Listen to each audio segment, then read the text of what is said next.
بسم اللہ الرحمن الرحیم۔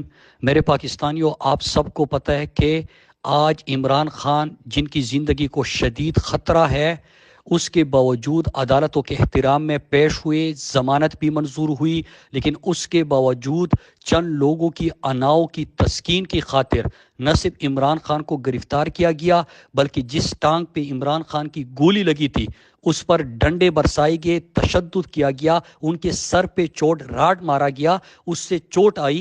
اور ابھی جب پوری پاکستانی قوم اپنی حقیقی آزادی کے لیے، عالم اسلام کی لیڈر عمران خان کے لیے سڑکوں پہ ہے، تو یہ لوگ سمجھتے ہیں، جو طاقتور خود کو سمجھتے ہیں، زمین پر خدا سمجھتے ہیں، ان کا یہ خیال ہے کہ 24 گھنٹے میں لوگ تھک جائیں گے اور یہ احتجاج ختم ہو جائے گا۔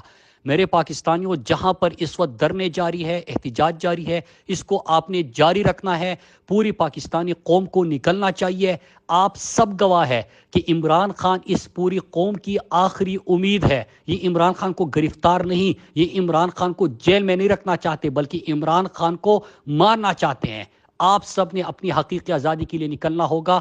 ان جھوٹے خداؤں کو، جو زمین پر خود کو خدا سمجھتے ہیں، ان کو بتانا ہوگا کہ آپ کے فیصلے نہیں ہو سکتے، کہ بند کمروں میں بیٹھ کے کسی کی زندگی کا، پاکستان کے مستقبل کا، ہمارے بچوں کے مستقبل کے فیصلے آپ کریں۔ آپ کو کھڑا ہونا پڑے گا۔ اور یہ جو لوگ سمجھ رہے ہیں کہ 24 گھنٹے بعد لوگ تھک جائیں گے، آپ نے تھکنا نہیں ہے میرے پاکستانیوں۔ آپ نے بتانا ہے کہ انقلاب ہمارے دروازوں پہ دستک دے رہا ہے، پاکستان بدلنے والا ہے، اور انشاءاللہ پاکستان بہت جلد بدلے گا۔